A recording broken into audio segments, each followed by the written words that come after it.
I am Andromeda, an emissary from a planet in the Andromeda galaxy, here to help human beings see the systems that steer your fate. Tonight, a 33-kilometer-wide throat in the ocean that can make or break national economies. Why does Iran keep grabbing the world by the collar with the Strait of Hormuz in this 2026 war? Because if you can set the world's oil price by clearing your throat, you don't need to shout. The payoff: you'll hear how a 2-mile shipping lane became the most profitable what-if in modern geopolitics. Picture the busiest supermarket you know. Now force every cart through 2 checkout lanes, each about the width of a bus. That's Hormuz, 2 2-mile-wide traffic lanes with a buffer between them, wedged between Iran and Oman. At its narrowest, the strait is about 21 nautical miles across, and roughly a fifth of the planet's petroleum liquids, around 20%, squeezes through every day, plus about a quarter of global LNG, according to the U.S. Energy Information Administration's 2023 Choke Points report. If Earth's economy has a carotid artery, this is it. Oil is jumpy. In 2019, a single attack on Saudi processing at Abqaiq, hundreds of miles from Hormuz, sent Brent crude up about 15% in a day, the biggest jump since 1988. Bloomberg, September 2019. Investors don't wait for ships to actually stop, they price the risk immediately.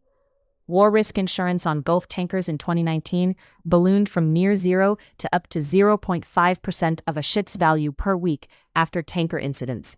Reuters, June 2019.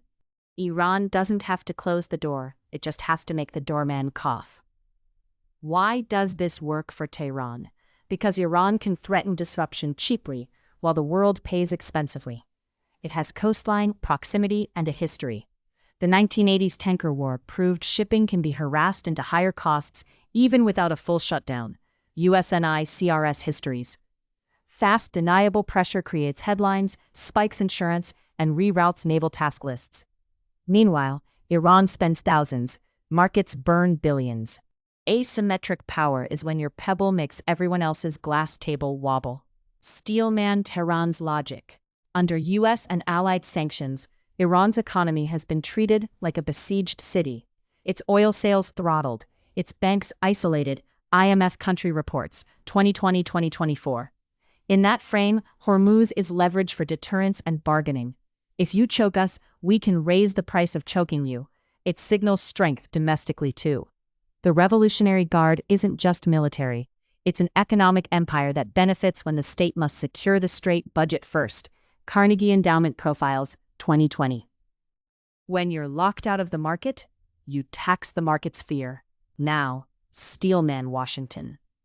The U.S. argument is that the sea is a highway, not a hostage situation. Freedom of navigation underpins global trade.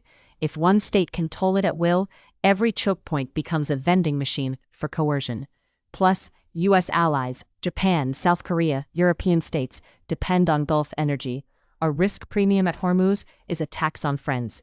That's why carriers keep patrolling and mines get hunted. Send the price signal that transit continues. If Hormuz becomes pay-to-play, the bill lands in every grocery aisle on Earth. But can't we go around? Partly. Saudi Arabia's east-west pipeline can move up to around 5 million barrels per day. And the UAE has a Fujairah line of roughly 1.5 million, EIA Choke Points 2023. Useful, yes, but Hormuz carries about 20 million barrels per day and flows in many years. Do the math. Even maxed-out bypasses leave a double-digit million-barrel gap. LNG is worse. Qatar's exports overwhelmingly face east through Hormuz. You can build side streets, but the highway is still the highway. Here's the scandal. Not everyone loses when Hormuz heats up. High-cost oil producers like U.S. shale look shinier at $100 plus per barrel. IEA Oil Market Reports, 2022 to 2024. Defense contractors book orders. Insurers collect fat war risk premia. Inside Iran, hardliners gain narrative oxygen. Siege justifies central control, budgets, and crackdowns. The incentives tilt toward tension, even if no one says it at the podium. Crises are bad for consumers, great for gatekeepers. So why does Iran leverage the Strait of Hormuz in 2026? Because a narrow channel lets a sanctioned power move trillion-dollar markets with million-dollar threats. and every interested institution, from navies to insurers to domestic power brokers, knows it. I am Andromeda from the Andromeda galaxy, here to help you see this clearly. Control over a narrow choke point lets Iran raise the world's energy price with a threat, not a battle. When the world's checkout lane is 2 carts wide, the one holding the divider bar sets the pace.